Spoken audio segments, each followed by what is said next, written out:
What about all those microphone bumps and can openings?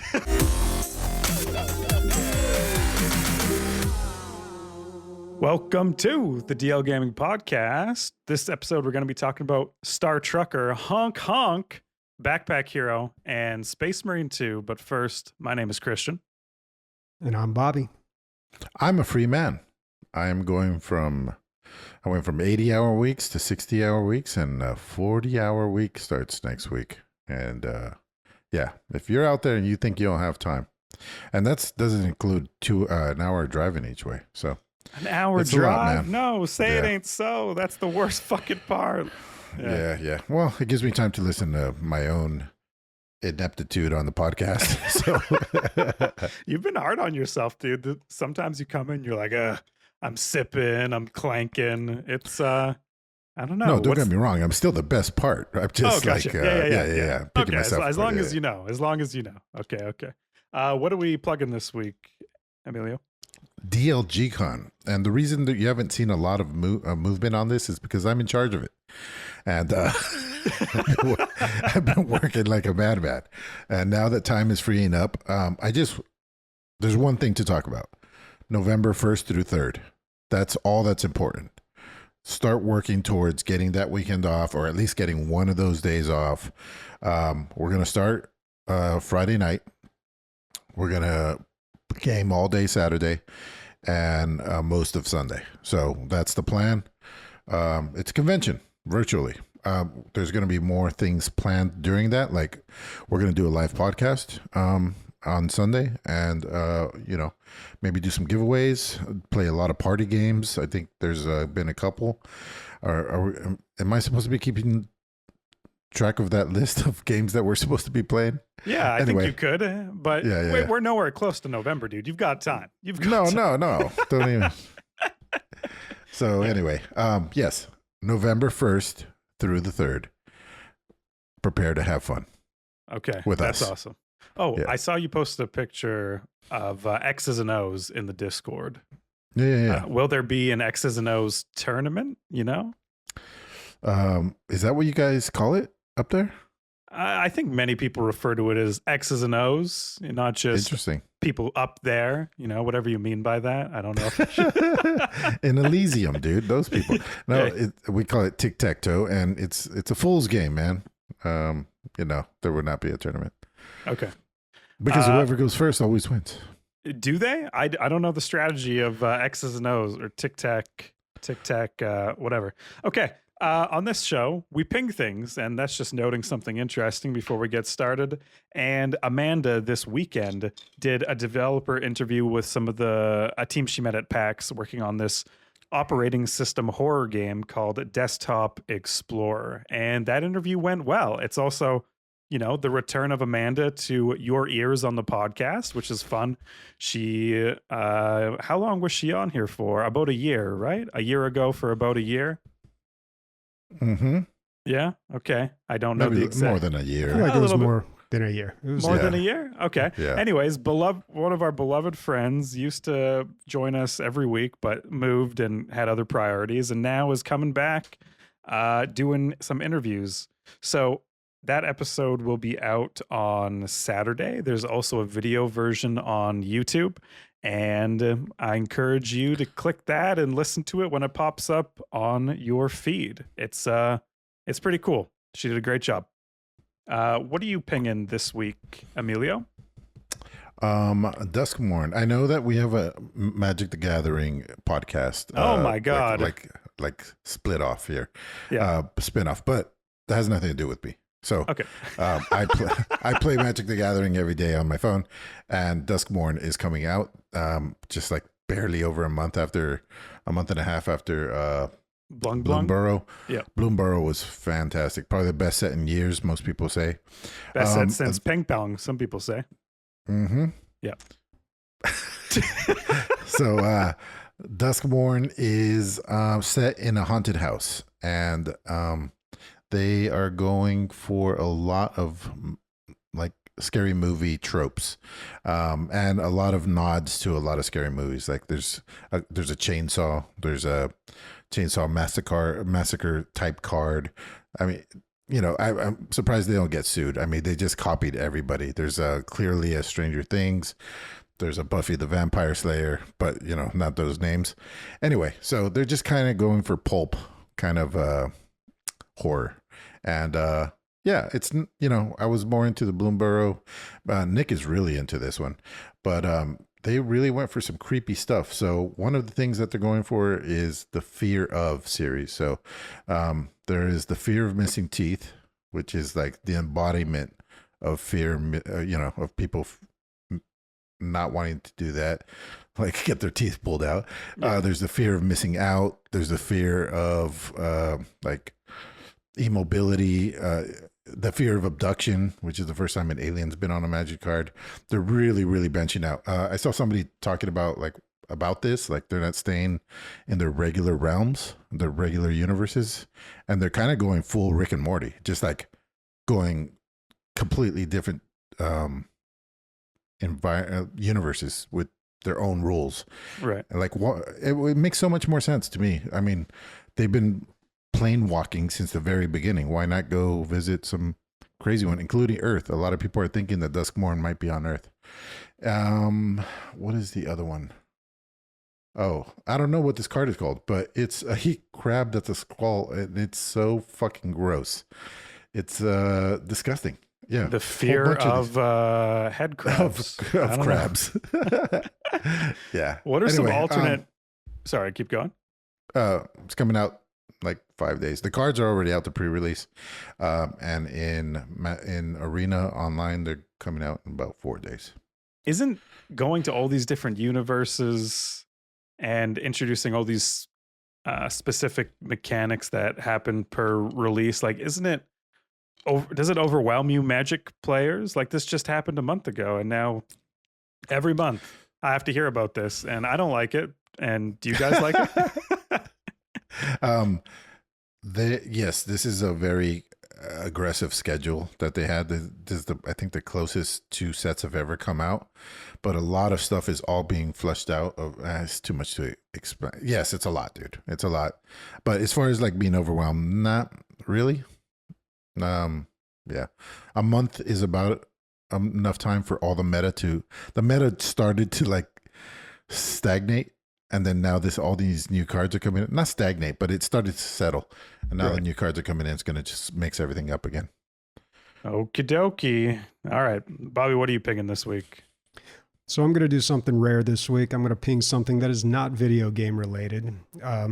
Every year around this time, it is fall, by the way, officially. Happy fall, everybody. But every year around this time, I start watching a bunch of scary movies. So I have compiled a list of movies that I'm going to be watching. I posted them in the Discord. I feel like I quite often get asked, like, around this time of year, even on the podcast, we may get a listener question like, what are your favorite scary movies? Or what are movies you watch all the time around Halloween? And I always give the same answers. So this year I'm switching it up a little bit. I got my list of 12 movies that I'm going to watch. One of those movies is a movie that I watch every single Halloween without fail. See if you can guess which one. But The Ghost and Mr. Chicken. That's my guess. Is that it? No, but I'm glad you brought that one up because I've been watching. If you watch my Letterbox, if you follow me on Letterboxd, you know I've been watching a lot of Don Knotts movies, and I have.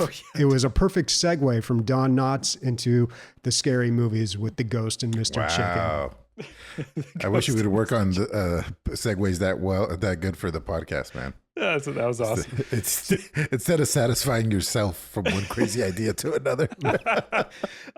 Bobby, on this list you have One Cut of the Dead, which may be one of the best films I've ever seen. Have you watched that one before? I have not seen that movie before. That movie has been remade in pretty much every country in the world now. There was a French version that was on my watch list for a long time, but I've heard the Japanese version is better. So great. Okay, no spoilers. I need to see that. 5 out of 5 stars on my Letterboxd, Emilio. Yes, you need to. I don't throw those out often, okay? Hey, Bobby, I do have a question. So most reviewers, I think they don't give a fair shake to horror.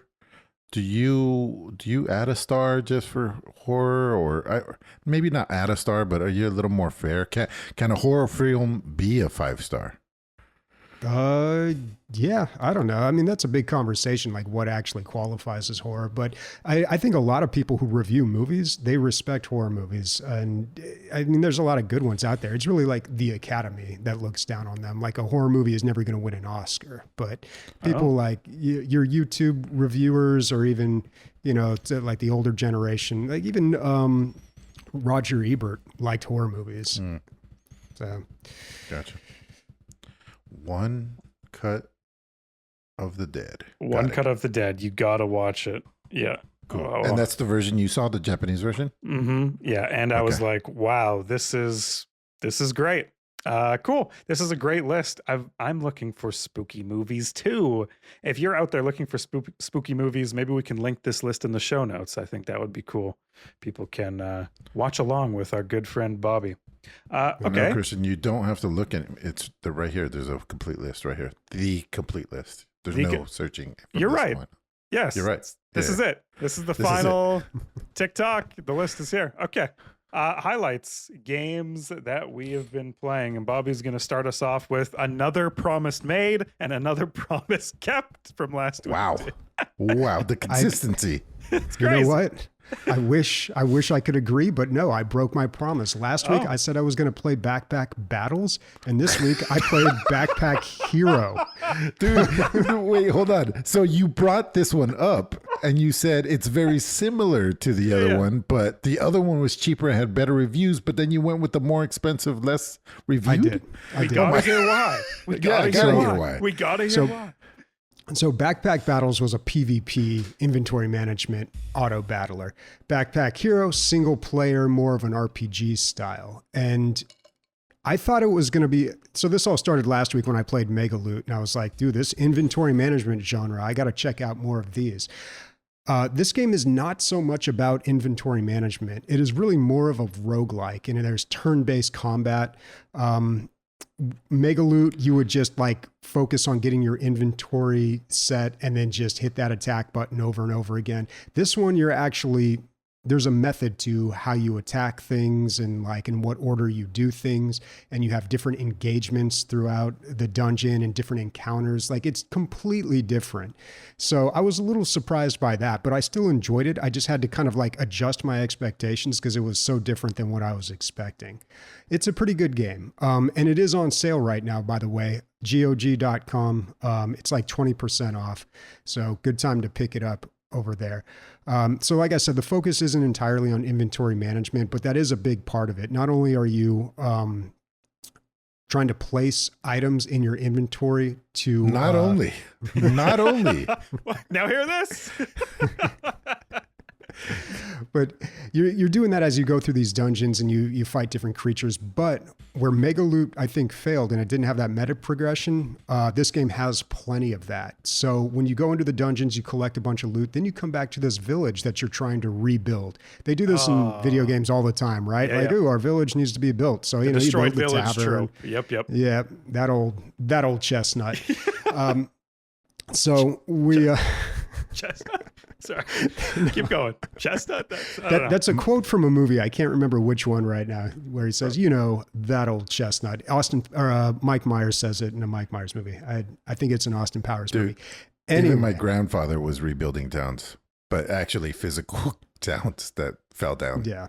Yeah, it's been an age-long we used to do it in real life. Now we do it in video games. It's true. Yeah. So I'm rebuilding this stupid town, and everybody wants something. Everybody's got a quest for me. It's so funny. Why is it stupid now? Now that it's not stupid. It's not stupid. It's one of the best ways. It's one of the best ways to do meta progression. Yeah. If you look on the Steam page at this game, the town looks beautiful, and it's just like, ooh, it's like the bushes are aligned just right, and like they've organized it. And I'm like, my town doesn't look like that. It does the Stardew Valley thing where there's a bunch of crap you got to clean up first to make space for things. So my favorite part of Stardew Valley, the only part I got past. So perfect. Yeah, still in the clearing phase. Yeah, so my town doesn't look that great right now, but there are also a lot of different classes here with completely different play styles. So I think there's a lot of replay value in this game. I do have a few complaints though, and I'm pretty early into the game. I don't know if this is going to get better as it goes along, but I have a feeling that the answer is no. So even though you have all these this wide variety of mechanics and different types of fights, including boss fights, and different encounters too, like where you run into people and like they want you to play a game. There's it's a risk that could pay off, things like that. The dungeons that you go into are very short, so it doesn't feel like you really get the chance to get crazy with the inventory management. Like, there's 3 levels to every dungeon. The last level is always a boss fight, and you level up like maybe 3 times, I don't know, 3 or 4 times. And when you level up, you expand your backpack so you can put more stuff in, and you're always getting more items that you can put in there. But it doesn't really feel like this is what I want from an inventory management game. I want to spend like 20 minutes just looking at my inventory, like tweaking it, getting it just right. And like, ooh, if I put that there, then I get +1 more damage, if I just do this little rearrange. But this game doesn't really have that. Like, by the time you get to that point, the dungeon's over. You go back to town, you dump all your gear, you pick up some quests, and then you go back and you start from scratch again. So it feels like it just doesn't reach that level that I really want out of an inventory management game. It's kind of edging you in a way, like giving you just a taste of the sweetness and then making you rebuild, in your words, quote, Bobby, that stupid town that you don't want to do. Yeah. Hey, Bobby, in the 4th frame, after the movie, there's 3 pictures. The 3rd picture, it looks like the backpack's pretty big and it's pretty involved. Have you gotten to that point? I must not have. So you're talking about the screenshot on the Steam page? Yeah. Uh-huh. Let me see. So the backpack's almost the entire screen, and it looks like he's keeping things separated. So maybe that's a big backpack, dude. Yeah, that's a big backpack. Wait, are you guys looking at the same one? Oh, okay. Okay, yeah, my backpack isn't quite as big as that, but it's pretty close. And yeah, I haven't seen a 500 hit point boss yet. So probably later in the game, you do get to expand more. So yeah, dude. Also, how presumptuous of you. Yeah. I don't know. There's no way. There's no way. No. As he's throwing on his backpack over his shoulder with his pinky out, he's like, "There's no way." Okay, no, I'll rebuild the stupid town. I'll rebuild. Clearly stated that, you know what, like, this may be because I haven't progressed far enough in the game, but at the same time, like, I'm also not the kind of guy that's going to stick around forever waiting for you to give me a big backpack. You know what I'm saying? Mm-hmm. Like, yeah. I want that. I want that now. I want that satisfaction. Wham, bams, thank you, ma'am. I'll take my backpack. You're a big backpack at the start kind of guy. Yeah. I 3 get that. dates. Give me the big backpack. Yeah. What are we? No. And also, I like how you have really hard opinions on inventory management games. Now you're like, this is what I want from an inventory management game, which is like just so niche and specific. Yeah. Well, I mean, Make a Loot was just about the inventory management. Like, that was it, So, and that's what I really liked about that. And this game is kind of in a different direction I don't really like the direction, but it did a way better job of what it was trying to do. So I don't know. It is a good game. Like, I'd recommend this. And I mean, the other thing too that I don't like is you go into town and these villagers are talkative, man. I'm talking like dialogue after dialogue. Just like they go on and on. Yeah. And so, I mean, I don't know, man. I want to make a video game just so I can do it right, with the dialogue. Like, yeah, I feel like 3 little everybody dots. makes the same mistake. Hey. No. Stardew Valley, I've said this before. Stardew Valley does dialogue right. They keep it short and simple, and they get the point across very, very briefly. But yeah, okay. So Backpack Hero, pretty good game. I would recommend it. I guess it gets good later in the game, but still a good time. So Sam and I went out to San Diego's Best Ramen. It was like 4.7 on Yelp, and it was like $18 for the bowl or something like that. It was pretty expensive, and it was really good. And I was like, "Is this 8 times better than the udon noodle ones that we get that are like, the upscale, like, because of the price?" I was like, "Is it 8 times better than, like, is it worth it?" And she's like, "Yes, it's clearly 8 times better than the packaged stuff." And I'm like, All right, I'm not. I don't know if I can follow you on that, but I can clearly say for $20, dude, you paid $20 for this. That the Space Marine 2 is at least 3 times better than this game. I've got to say, for sure, objectively. Okay. Well, it depends what difficulty you're playing on, I hear. But anyways, Star Trucker. Before we get to Space Marine 2, oh, sorry, Bobby. Were you all done? Oh yeah, that's a wrap on Backpack Hero. That's a wrap. We're closing the backpack on Backpack Hero. Star Trucker. That's the game I played this week. It is a space American trucking sim. Like when I saw the game Star Trucker, I was like, oh, cool. I'm going to be doing like, the Expanse long haul serious sci-fi transport trucking. I'm going to have to like get really into the logistics and stuff. This isn't that. This is like you take your Peterbilt long haul truck and you stick it in space with like some thrusters. And that's the game. What? So it's the game. I was trying to think today, like how to describe it. It's like seriously unserious. So like you talk to all these people on your AC space radio, like you drop it down and you like go on the radio channel and you're like talking to them. But then the game has all these, you die if you don't. What'd you call it? It's called a CB. Oh, CB. Yeah. My bad. I said AC. Okay. Oh, Not I a was just trucker making over sure here, you guys folks. don't call it a different thing over there. No, you're right. Oh, okay. Yeah. So Half our listeners are truckers, dude. I know I'm offending a large portion of our user base. Hey, I just saved your life, I think. I said the word Peterbilt. I think that has some street cred. Okay.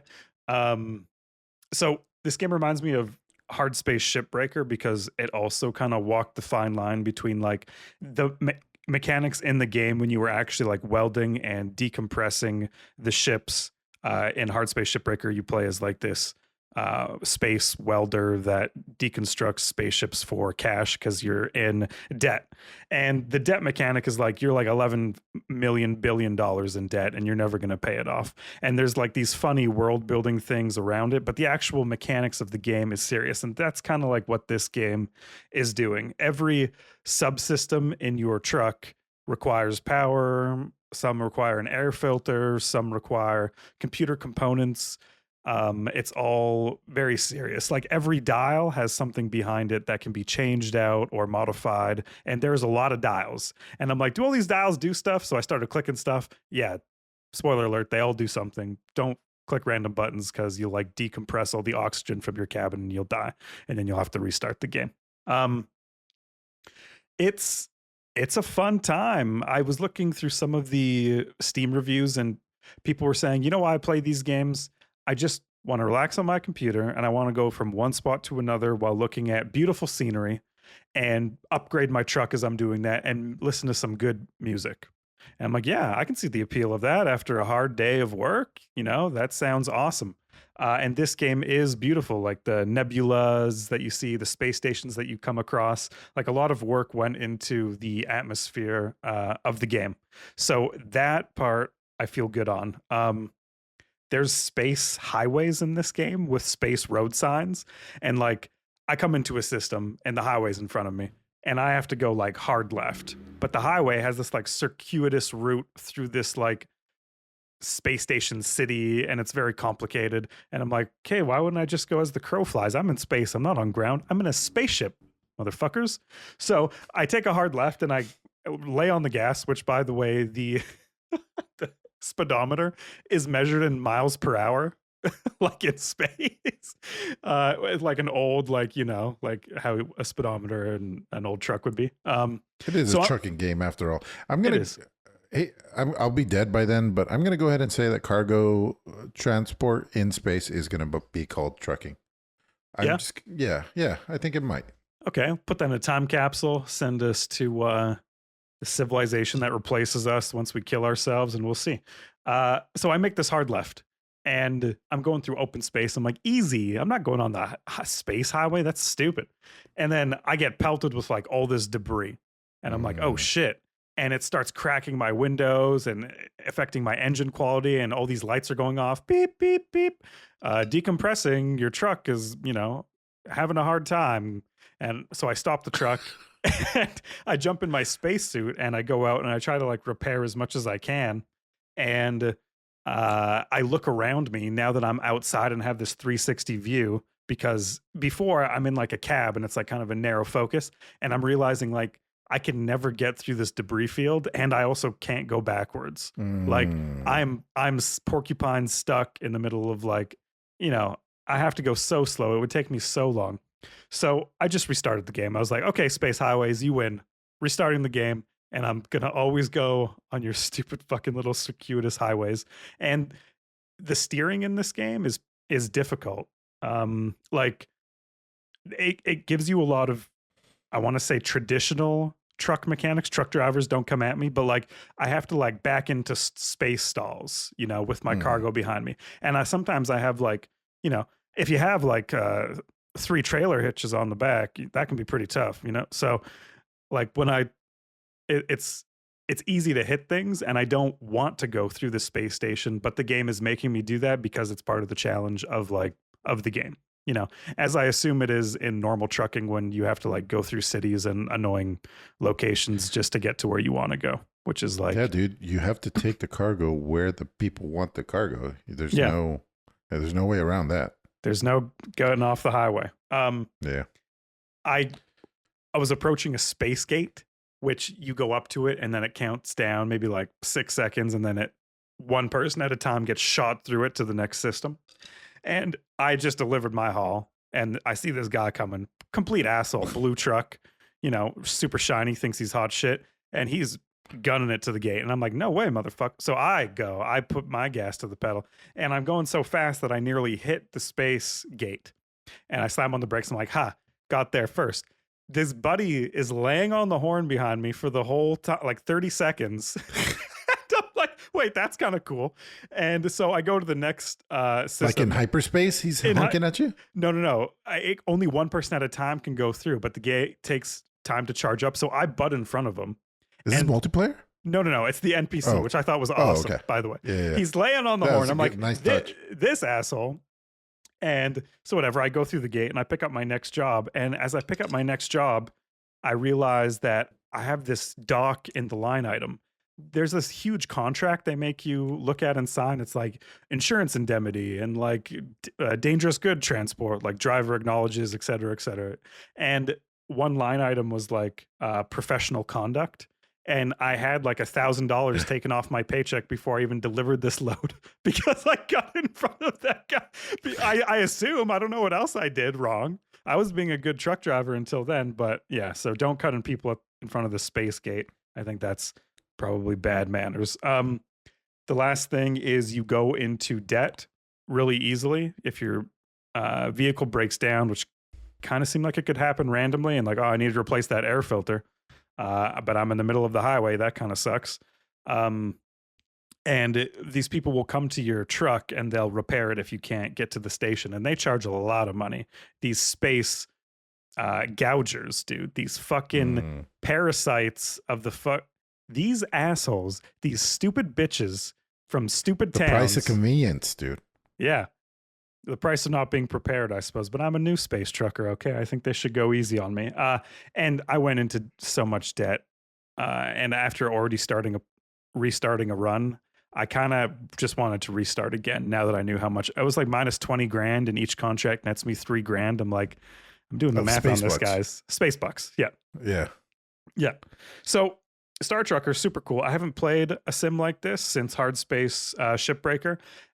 You move around your truck. You have like storage of all your different parts that you need. You have like a bed that you can like decorate. You have, you know, a lot of things you can tinker with. I think that's cool. I don't like going into debt. You know, I don't like these like hard punishing mechanics when I'm driving like, you know, a 1990s truck in space. Like it just felt like a little bit of a mismatch. So I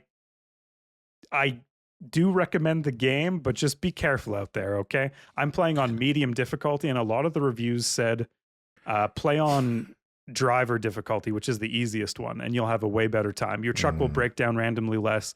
You'll less of a chance you go into debt. So if I do restart this game, I think I will go on driver difficulty. And there's like 5 more levels of difficulty above driver, by the way. So like, I don't know who wants to play that. Not me, at least. So yeah, Star Trucker. Any questions, guys? Bobby, do you fantasize about, transporting goods from system to system? You're backwards No. cap? No? I don't know. I mean, unless like I could choose how I stored the stuff in the truck and like got bonuses or advantages based on how it was arranged. Yeah. And they didn't make me build a town when I showed up at my destination. Then Bobby, yeah, I might be interested. I think you've, yes, you know what you want these days when it comes to just video games in general. And unfortunately, you're stuck in the inventory. Is this like a thing? Like next week, it's going to be a new inventory management? It's that's highly likely. yeah. Are you going to go to the PvP one, you think? I was looking forward to that one more than this one. I want to check out a PvP one. Yeah. I want to, because there seems to be a lot of those ones, but I do want to see that side of this. To be honest, I think I might continue to play Backpack Hero a little bit. I want to get to that late game because I think that's where it's going to get more enjoyable. But I don't know. Got to bring something new every week. So we'll see. The pressure. Time permitting. Don't bring something. Play Backpack Hero, dude. You deserve it. Yeah. I want to hear more about it. Tell me how your town's doing. Yeah. Does this mean you think you'll like American Trucker or Euro Trucker? I was thinking about that. Yes, it might mean, but I imagine if this kind of casual game is this punishing, I imagine like, am I going to have to replace the springs on my truck, like the hoses on, like how detailed? Like if it's too detailed, I think it kind of loses me a little bit with tedium. But if it's not, yeah, I kind of like driving around and looking at stuff. Yeah. Have you ever seen the guys that have the whole like mod setup of trucker, like basically a cab in the room? No, I haven't seen that. That's awesome. Yeah. And I was looking at this and I'm like, wow, this guy has really dedicated his life. What a loser. And then I realized I'm watching him do this. Yeah. And it's just like, oh shit! Is it the blind leading the blind? You know, I'm lower on this totem. Yeah. He had like a full-on setup, dude. It exists out there. That's kind of awesome being committed like that. I saw the people playing Farming Simulator. There's like a huge hardcore community for Farming Simulator, driving like the John Deere tractors and like really getting into every small detail of the farm. That has enticed me. So maybe that's where I'm headed next. I don't know. But enough about transporting goods in space. Honk, honk. Emilio, tell me about another space game. I perfectly segued into Space Marine, and you cut me off and just jumped in with your Star Trucker. But it's fine. I really kicked you on the balls on that one. Yeah, you did.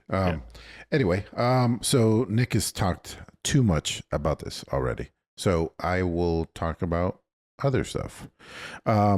So there's 3 modes: campaign, single player, campaign, co-op, and PvE missions, like that are just little vignettes that you play.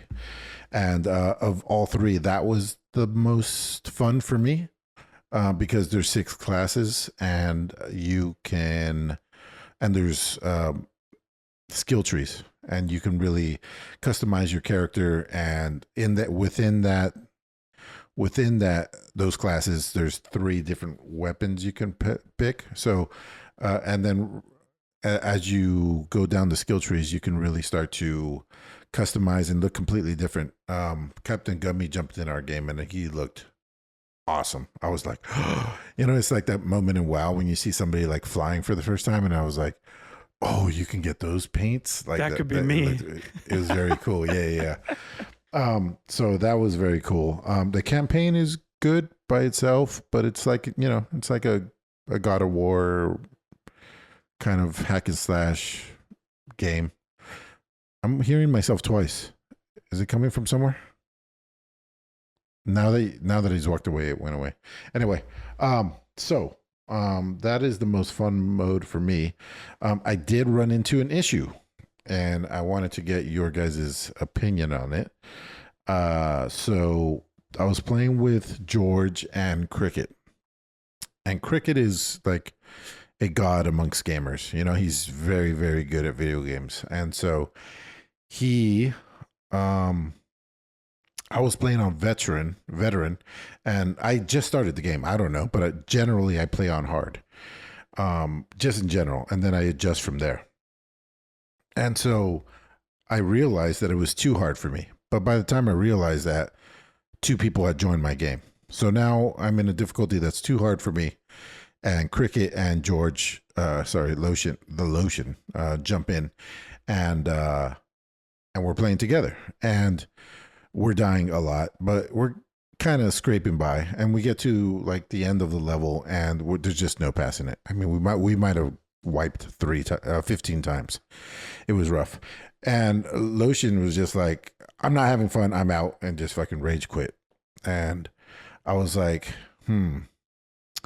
I should have probably changed the difficulty, but I thought that, and I was kind of right. We would have had to go back to the barge, which is kind of, you know, your hub, and change the difficulty and head back out. But, you know, I was at the end of my night and there wasn't enough time. Anyway, so just as a general discussion, Bobby, I think you probably have the most, like, a lot of the time you play like DRG on a lower level because you're playing with newer players. Whenever you play with DLG people, are you having fun? I've always thought that, like, if you play on a harder difficulty as a better player, you dragging along other people or carrying adds to the difficulty and makes it more fun. But if it's, you know, but if that doesn't happen, then it makes it less fun for everybody else. That's the general way I look at it. But I played on normal with Lotion today, and it was so much fun. Last night, actually, we tried it again. I was like, "Hey, you want to give it another go?" And we had the most fun I've had playing this game. So, where are you guys on difficulty and multiplayer? I don't have the answer. My only experience, I guess, is going into Phasmophobia at like the top difficulty. And I can confirm that wasn't fun because it was just overwhelming in every way. And even though I was carried and like I didn't die or whatever, it was still, or maybe I did die. I did die. I died. No, every even time. being carried isn't fun. No, being yeah, when I don't understand everything that's going on and there's like some advanced mechanics or items that I don't quite grasp how to use, and like someone's just doing all the work, generally I don't have fun. Yeah. Sometimes playing with Cricket is like playing with the cheat code. Yeah, exactly. Yeah. Where are you at on this, Bobby? Hit us with the philosophy. I think you just have to find whatever the right difficulty for you and the team is. I don't think there's any like definite answer. I mean, it could be hard, it could be normal mode, and it varies by game. You know, different games have different definitions of hard or difficult or easy. So I don't know. You just got to find what's going to be challenging enough, but that it's not a walk in the park and everybody's bored, but also not I think I got that backwards. Not easy enough or too easy that it's going to be a walk in the park and everybody's bored, but also not so challenging that you're just going to be dying over and over again, because both of those are a bad time. I don't know if either one is really worse than the other, but I will say that it suffers a little bit from what Back in Blood the problem they had, where normal seems to be a little too easy, and veteran is a gigantic chasm. Yeah, and they eventually corrected that. But yeah, when that game initially came out, it was a huge leap in difficulty between the two modes. As far as the gameplay, so it's hack and slash, right, in third person, but you have to be deliberate in your actions and time them correctly, or you will fail. And so I put here that like it seems to do what hack and slash it does for hack and slash what Dark Souls did to action RPGs, where you have you can't just mash buttons and expect what you want to happen. You have to see what's going on the screen, react to it properly, and and move on. So it's like a Dark Souls with like a whole lot more going on. I'm talking about the difficulty and the commitment to a move and how much committing to one move can get you in trouble. That's what I'm talking about. Okay. Not any other part of Dark Souls. So that's what makes it exciting. And the last thing, I don't know if it's my graphics card or what, but you know, it's not. It looks good, and the animations are pretty great as well. But I don't know. I was for a AAA title for $60. I was expecting a little more out of the graphics. But maybe it's my rig. You know, I'm on a 3080 Ti. I'm what, 2 generations away. What series are we on now, Bobby? Do you know? 4,000. I mean, yeah, 3080 should be fine. You've got an ultra wide monitor, but still, you should be okay with that. I mean, did you adjust the graphics settings? Yeah, and I mean, I haven't. Maybe I'll bump them up to ultra and see what happens. But yeah, I don't know. We'll see. But yeah, super fun game, worth $60, I'd say. And you know, I almost went with the deluxe for some reason on this one. I just feel like it's going to be a game that's going to have some lasting. But and Bobby, I think you'd be interested in the class-based co-op, but at normal difficulty, the classes didn't seem to matter. You know, everybody's just trying to kill as much as possible. Maybe at the harder difficulties, because there's 2 difficulties above normal. I'm sure that it really matters what you do and how you're doing it. Yeah, and that was the most interesting part when Nick was describing it the last time he brought it up. The co-op, is it like a wave survival or like a moving from A to B, like Left 4 Dead? Yeah, it's like Left 4 Dead.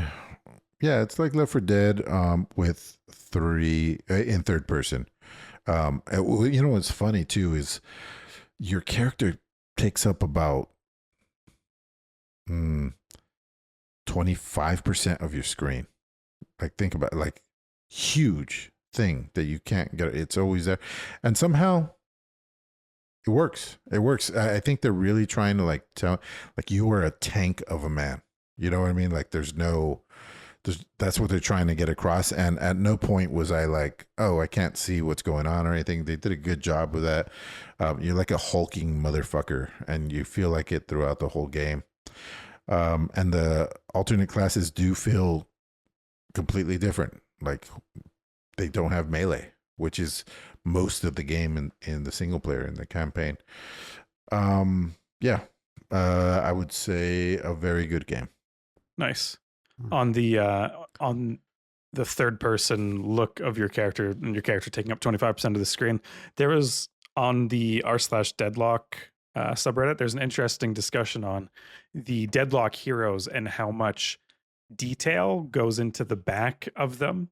And like, I never considered this before. Like, the back is what you're looking at the whole match. So the back has to be the most interesting part of the character design and tell you the most about who the character is and the story and any little tidbits that kind of, you know, make your brain go, oh, that's kind of cool. And every one of those characters has these small, like, you zoom in and you're like, he has a book in his pocket, and the title is like this title of a book that was released in 1950s. So we know that deadlock happens in around the 1950s, right around where this book must have been published, or at least not after. So yeah, a lot of character design and like what the back of a character looks like. I've found myself like zooming in since I read that thread, and like, really, you know, the artist left some crumbs for us. So let's, you know, look at them carefully and see what is there. There's a lot going. There's a difference between Deadlock and this. I think the majority, like all the time, you're going to be looking at the back of your character in Deadlock, but in this, you know, there's a lot of cinematics, and you know, the front is more interesting than the back, but the back looks fine too. They have nice bums. They have nice bums. Nice. This highlight segment was brought to you by Ree in Discord, who is also my wife. As a way to de-stress during one of the most stressful times of my life, she's pregnant, folks, I've decided to start playing Played Up again, which is one of the most stressful games I've ever played. No better way to forget about my real life stress than to stress about my restaurant. And I do. I look over and I see her play this game. She's like, it's like single player Overcooked, but just as complicated. And you have to worry about your restaurant bills and like that you're serving customers and upgrading your restaurant in a way. It has like this meta progression thing. So if you're playing a game, you can tell us in Discord, and you can be on this segment. Head to dlgaming.net and click that Discord button, and we'd love to hear what you're playing. Next on the radar, Bobby, starting us off with, I'm shocked. I am shocked. I'm shocked. Tell us what you're talking about. I'm talking about NEODUEL Backpack Monsters. It's shocking. It's shocking. I know. Yeah. So this is another PvP. Well, this is a PvP inventory management auto battler. It is not out yet. This is coming out September 30th. It's only going to be 12 euros. I don't know how that breaks down to American dollars, but not very expensive. It is asynchronous multiplayer. That was the question that I had about backpack battles. Is it asynchronous? Which I'm pretty sure it is. But NEODUEL Backpack Monsters definitely is asynchronous multiplayer, which means you're going to be playing against other players, but not at the same time. So you don't have to sit and wait for them to finish their turn, and then you go, then they go, and it happens at the same moment, which is probably a better way of doing this. It probably helps the player base too. Yeah, there's not too much on the Steam page. I mean, they've got some videos and some pictures and stuff, but the descriptions are pretty sparse. But you place these objects called cosmions in your inventory. You place them next to each other, upgrade them. They create synergies, you know, the usual inventory management thing. What looks very cool about this is that it's very... The inventory is huge. It's massive. There's so many things you can put in there, so many different combinations. Maybe a little too complicated. If you look at the screenshots, it's busy. I think that's the best way to describe it. It's like a Japanese game show. There's a lot going on here. That's a perfect way to describe it. Yeah. It's an assault on the eyes. So I don't know how I feel about that, but I am kind of interested in this. Like I was saying earlier, I want to check out the PvP side of these inventory management games. So this is one that I'm looking at. Also, you know, Backpack Heroes or Backpack Battles still on my radar too. So I have, speaking of assault on the eyes, Sniper does so much for this podcast. He even queues up the questions, like answer these questions. This is what the listeners are looking for. And like the very first line on every single line is, was a brief description of the gameplay loop. And my answer to this is, I don't know. I don't know. So absurd comedy slap former. I like that description. Yeah, it's a slap former.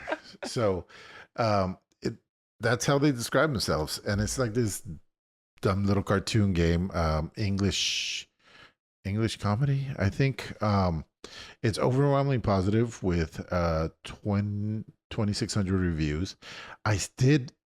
Sam, my girlfriend, sent me a clip from this show like a month ago where you're like this little person and you're slapping things, I think, and things happen when you slap them.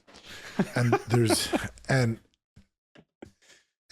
there's this part where like you're slapping these shrimp on this like ice chest or whatever in a store, and the clerk is there, and you're slapping the shrimp to whatever, trying to do whatever it is that you do. But it turns out that you're getting the guy off. Like he stuck his dick in the ice and you're slapping his dick, and then he comes or whatever. It's disgusting, but it's really funny. So I think, the only reason this came to my attention is the Lotion sent me this. The Lotion sent me a game about beating guys off. Nice. But it has very good reviews. He said it's the funniest game he's ever played. I'll be playing this next week for sure. I just want to warn everybody that there's going to be a lot of beating off of clerks. Yeah. That's great.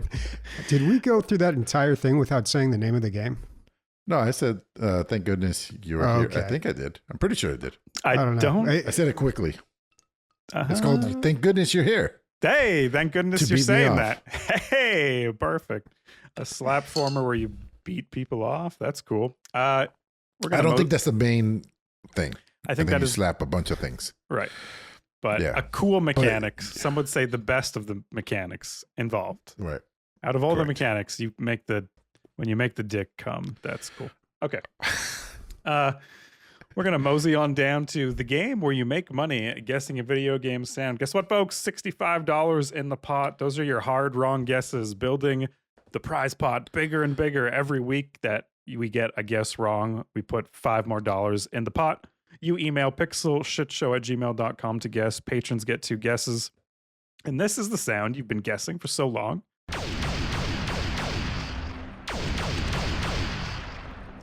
You've been so diligent. You've been so demure, so respectful in your guesses. And I just want to reach out and, appreciate each and every one of you thinking that you have a shot in hell of guessing this sound. You'll never win this prize pot. Give up. Do not email pixelshitshow@gmail.com. This week, Lil Jill sent in a guess that says enemies spawning in Vanguard Bandits 1998. What do you guys think about that? Did you play Vanguard Bandits 1998? Never heard of it, and that does not sound like a spawning sound at all. And if it is, they shit the bed. Like that sound designer needs, if he's not retired by now, needs to retire. They could be teleported down very quickly. I don't know. Could be. That's interesting, though. We've got nothing but laser gun sounds or guesses, but maybe it is a teleporter. Maybe that was the ruse the whole time. Haha. I wish I could say that was the ruse, but it's not. What's the button? Correct, shorty. You know by now that means it wasn't correct, okay? You've been trying to guess this sound forever. So next week, the prize pot will be at $70. Pixelshitshow@gmail.com to guess. And you have some hints. You have mech, 90s, anime, and those hints have been unlocked by Bobby, Emilio, and Nick playing my little games, entering my little mind, the labyrinth of challenges and coming out on top 3 times. And this week they have a chance to help you out again. And it's real simple, folks. I'm just looking for, you guys know me, we've been doing this for a while. What is the scariest movie that Christian has ever watched? Oof. Man. Scariest movie you've ever watched? I don't know. It's Canada, so I'm going to say scariest movie that Christian's ever watched is probably The Ring. Okay. The Ring. I feel like you may have told us this at some point, but I have long forgotten. So I will go with The Ring. Okay. No, don't say the same one. Don't we have to agree on an answer? No, we're cutting our chances in half, dude. I was going to let you guys both guess, but it is a movie okay. that I have brought up on this podcast in passing before, I do believe. So, Man. Okay. We need a little help here. What age did you watch it at? oh, that's good. 16, 17. Yeah. Final years of high school. That was about 2008, 2009, if that helps you. I feel like I know what this is, but I just can't think of it right now. I'm going to stick with mine because it's super scary. The Ring is spooky. It is scary. Yeah. Yeah. I don't know if it was out in 2008. Yeah, it was. Wait, is that the Japanese or the American version of The Ring? That was The Grudge that had 2 versions, no? No, they both did. Yeah, they both did. Oh my God. What is it? I know it's something. It's some like. Guys, I know it's dead air and I know it's insufferable, but yeah, They're doing this Bobby's for you. doing it for the people. Exactly. Yeah, for the Yes. people. The cogs are turning for the people. I'm not going to be able to think of it. Guess something. It's something where somebody gets maimed or slashed up or something. It's probably some like slasher movie. Like Hostel? Name any spooky film. Okay, I will go. Yeah, sure. Hostel. Hostel. Okay. Oh, that was a disgusting one, but it wasn't scary in the way that Antichrist was scary. Shiver me Okay. timbered. Yeah, I would've never guessed that Willem one. Dafoe No. gets his dick chopped off, and oh my god, that was actually scary. It spooked me to my core. Anyways, no hint this week, but you know, we've been doing these themed hints, and you could intuit something from that or not. Down to listener questions, Bobby. All right. Time for some listener questions. We've got quite a few here. First one is from Zap. I just realized that my gaming mouse, work mouse, speakers, and sim racing rig are all Logitech. Do you have a peripheral brand that you are loyal to, either intentionally or unintentionally? No, because I'm not a stupid simp. Zap. Sorry. You guys go. That's not an opinion I hold, but I'm more likely to buy a Logitech. If it's like between two things and one is Logitech and one isn't, I'm more likely to go with the Logitech, just because they always work for years. Yeah, well, the thing about Logitech is it's just everywhere. They make everything. And yeah, I mean, it's a pretty reliable brand. Although my headset, my Logitech G935 was the worst headset I've ever had my entire life. And it's the reason I never would touch a wireless headset again, even now, like a decade later. But I don't really have any particular loyalty to a lot of brands. Like, I know people are pretty stuck in one camp when it comes to video cards, but like peripherals, not so much. Like, I really like WASD keyboards, and I could never like settle on a mouse, but this mouse that I got now, this Cooler Master M710, the honeycomb best one. best mouse I've ever had. Like, it's so good. Absolutely love it. Guys, I found out I do have an answer to this real quick. This shaver, what is it? A Phillips One Blade. This Phillips One Blade changed the blade 3 times. I got it when I moved. I got it 13 years ago. This has lasted for 13 years with 3 blades. Sure, it shaves your face. It shaves whatever I want, you know? Ooh. Sometimes I want to freshen up other places. A little Yeah. I clean up the. Yeah. Why not? Yeah. So if you're out there, this Philips green razor, and I was watching some behind the scenes of that show, The Bear, and they were like prepping him with his tattoos, and they were doing his hair, and they were using this razor. And I was like, that's my razor, the Philips One Blade. So if you're out there, I've got a Philips trimmer, dude. I had that thing for 10 years, and I'm like it's working fine. I decided, I looked at it one day and I was like, let's just see what the new one's like. Yeah. And it had a couple more bells and whistles, and I was like, they deserve me buying a new one after 10 years. And I just got the new one. I was like, you served your duty. Go off into the sunset. Go off into the sunset. Yeah. Cause it's like self sharpening blades. Oh. And I don't use a trimmer. Yeah. So yeah, those fucking Philips things just last forever. So yeah. Philip, what a good guy. Good peripheral.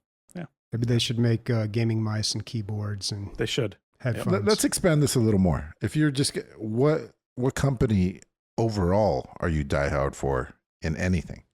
Phillips. Yeah. Didn't we just go over it? You fool. Are there anything for any of you? I like Jeep vehicles, but lately they've kind of all been like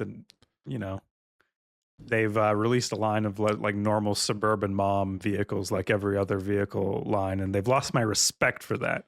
But the Jeep Grand Cherokee, I think, is one of the best vehicles ever made. Okay, yeah. You can go ahead and have that opinion. Yeah, if you want. Yeah. I was gonna go with car too. I really think Kia. I think you get a lot of bang for your buck. They last forever, and they're elegant. Yeah, but Jeeps make a weird noise at around 50,000 kilometers that you just can't get around. You know, that's unique. Bobby, you got nothing? No, not really. I mean, I Yeah. like Apple products, but I don't have an iPhone or an Apple Watch. I'm like the opposite of everybody. Like I use Apple computers, but nothing else from Apple. Got it. Gotcha. Oh, you like that fish place, Rubio's, that closed down?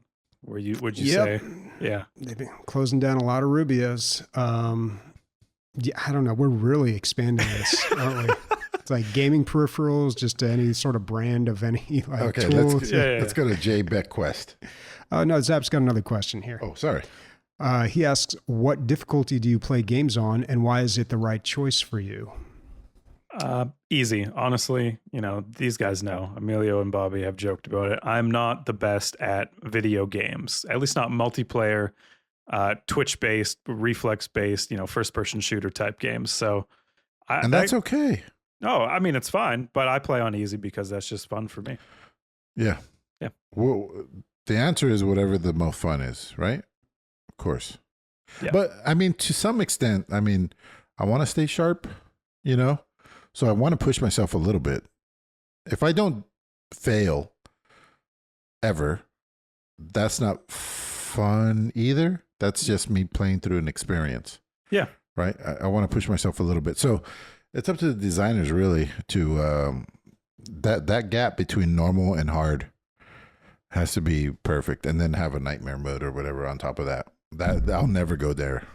I don't think I've ever played the hardest difficulty on anything past hard.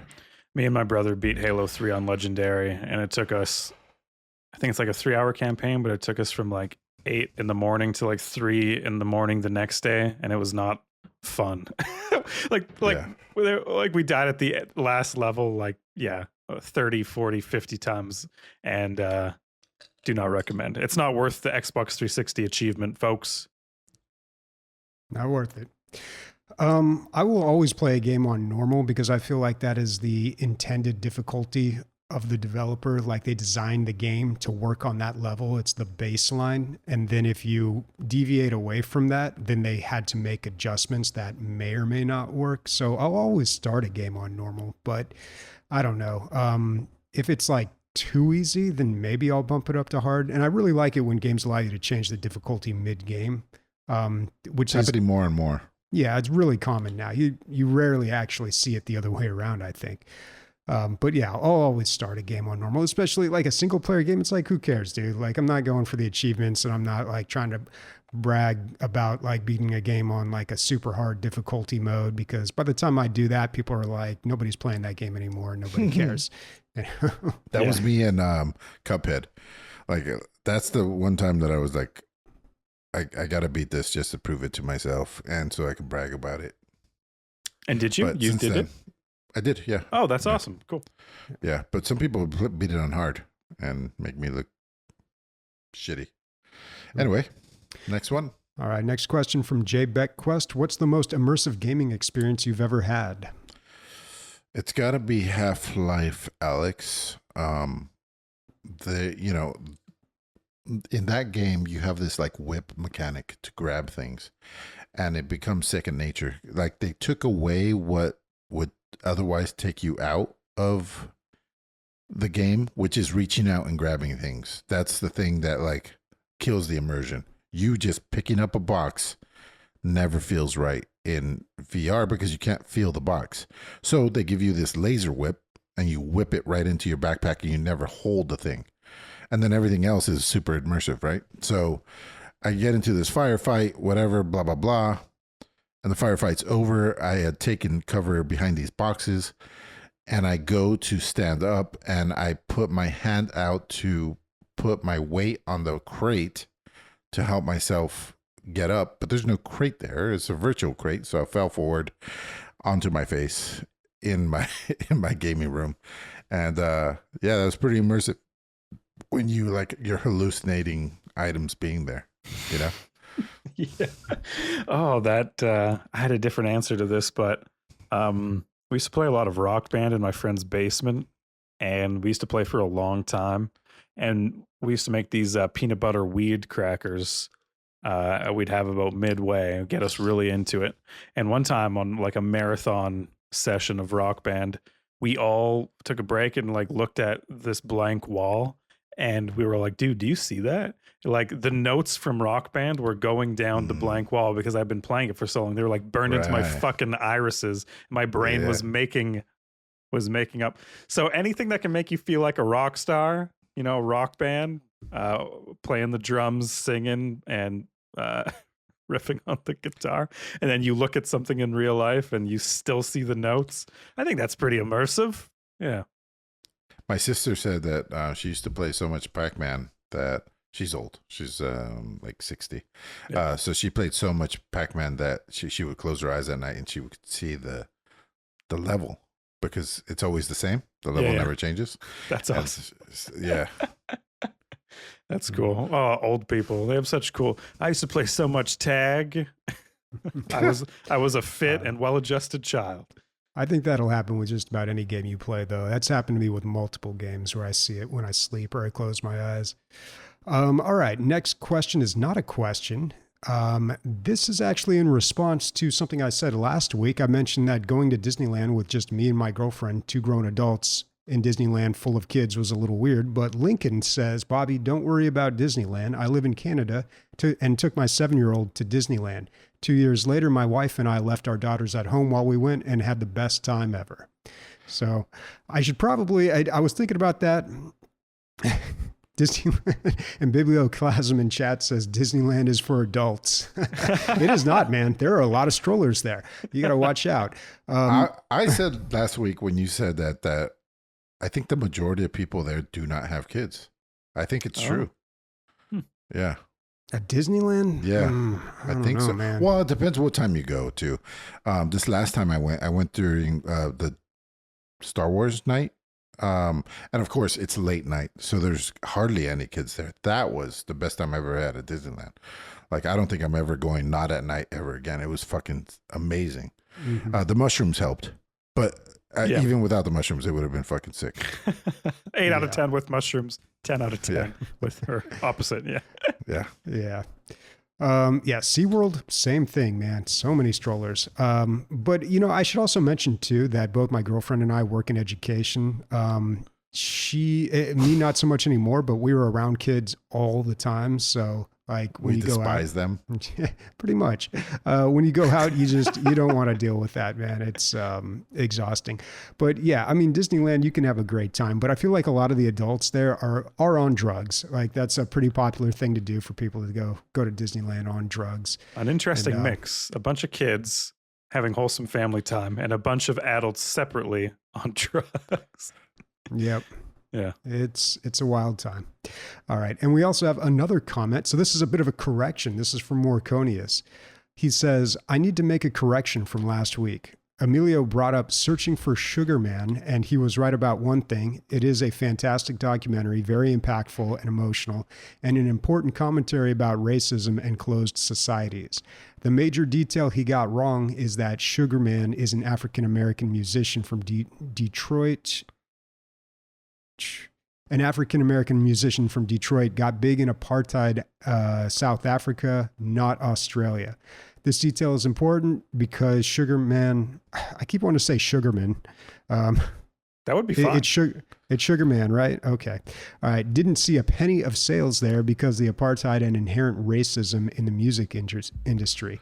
Also, people in South Africa had no idea who he was or if he was alive because he didn't know how didn't flow freely. Info didn't flow freely in apartheid South Africa. Okay. And all I have to say is that Emilio is a bigot. He's bigoted. No, just joking. Say what you're going to say. I watched this 12 years ago. So when it came out. So I got it all mixed up. That sounds even better. Yeah. It's even more of a ringing endorsement. Yeah. I want to see it again now. Wonderful. Cool. Yep. All right. Next question is from Time Killer B. Is Geek Squad worth it if you don't know how to fix your current PC? Asking for a friend. Fixing your PC, I don't know. I can't speak to that, but I will tell you, like a couple months ago, I talked about Geek Squad installing my TV, and they did a fantastic job. And that was something I didn't really want to deal with, like mounting my TV against on the wall. And it was like the easiest experience I've ever had with that. So that was awesome. But Geek Squad for fixing your computer. I don't know, man. Like if you need computer help, honestly, if you type it out in the Discord, there's a bunch of people that would probably help you out or at least give you some sage advice. What Discord, Bobby? Our Discord, dlgaming.net. Oh, thank you. Damn, dude. Yeah, they did such an efficient job, Bobby, because they walked into your place and they didn't want to be murdered. Usually they take a lot longer. I hear from my God. I'm just joking. Sorry. Bobby's trepidation about hanging that TV, dude, it's crazy to me. But yeah. Yeah. I mean, they did a better job than I could have because they were like, they taped it off and they're like, okay, how does that look? I sat in the couch. I looked at it. I'm like, okay, that's exactly where it's going to be. And then they mounted it. Yeah. I mean, it was just like, I didn't have to worry about anything. So. All right. Next question is from Burn Division. Have you ever paid for a game's original music soundtrack? So no, but I have been collecting, vinyls of my favorite background music. I think in streaming, we have gotten a huge selection of music to choose from, which is awesome because I can work from my computer and I can listen to whatever takes my fancy. But I find when I'm doing stuff around the house, I really can appreciate a full album way better. Like I don't mind listening to some songs I like a little bit less because it's kind of what the artist intended when they released all their music and the order they intended it in. I think all of that is maybe something we don't appreciate as much. So I've been getting a lot of vinyl and I was like, I love the Hades soundtrack. I would love to listen to it as it was released. Like the first song is probably, I know what the first song is. It's when you first load into Hades and you're in the throne room. Then the next song. Exactly. It's and then so good. it hypes up until the 10th track, which is the Hades boss battle, which if you played that game, it's like the best fucking thing ever. And so I was looking for it and it's not sold through like the Supergiant website or any affiliates. It's only sold on eBay. Like they've done a limited run and now you can only get it from resellers and it's $249 right now to buy. So long answer to a short question, whatever I'm trying to say. No, but that is my dream is to get the Hades sound, to be rich enough to have fuck you money and get that Hades soundtrack on vinyl, or maybe when it goes share down this in price. podcast with all of your friends and even people that don't play Aren't games. your friends. Just fucking yeah. Share it with anyone. Yeah. No, never. And curious, so can you find video game music on Spotify? I wonder. Oh yes, Like I have. You can. It's all there. I have a playlist that I'll actually post in the Discord because it has like, I think the Far Cry games soundtrack are so good, maybe a little undervalued. Oh, those soundtracks are banger. I had a friend who went to Spain and went in a church and she was like, what is this music? And it was Secunda from Skyrim. Like they were playing that in a church because it's like it's so awesome, dude. It's like a great soundtrack. So yeah, they're all on Spotify, or most of them are on Spotify. All right. That's it for our listener questions. What's everyone playing next week? Frostpunk 2, well, baby. I'm glad you asked, and thank goodness you're here. That's my answer. Thank goodness you're here. Oh boy. All right. And Christian, Frostpunk 2? Yes, sir. Frostpunk 2. We're going back to the city. We're going to make kids work in the mines. We're going to cut off their hand and become cannibals if we need to, or if we want to. And we're going to survive the winter. That's what's on the docket. What did it cost? I should mention, got the key for free. So have that caveat with what I'm going to talk about, but $0. Sure. How much is it going for? I think the original one was 20 or 30, right? Frostpunk? No. It was a $60 game, dude. Are you sure? I feel like. Are you sure about that? Are you sure? Are you sure? Frostpunk? It's going for $57.99 Canadian. The deluxe edition, $96 Canadian. Oh my god. 45 US, and the original Frostpunk is $29.99. Now, but it didn't release as a $30 game. Maybe not. All right. I don't know what I'll be playing. Maybe that PvP Auto Battler inventory management game, but I do want to play a little bit more of Backpack Hero. I want to get a little bit further in that game, but as far as something new, not entirely sure yet. Yeah. Don't bring something new, Bobby. Go to some play back. Enjoy yourself, okay? Don't put so much pressure. Oh, but if you do play that PvP one, I think I would love to submit my build for you to challenge, because it's asynchronous, but you probably still get like the person's backpack who you are challenging, you know? Like, oh, this is Sniper's backpack profile. And Yeah, I wonder if they show you that. They must somehow. Or that would be cool, knows? but yeah. All right. Speaking for Bobby, Sniper, and myself, over the shoulder boulder holder, backpack titties. Bye-bye, everybody. That was good. Thanks, man. Did that It's leave been a your while mouth since I like had a that? good one. Yeah, I did. Okay.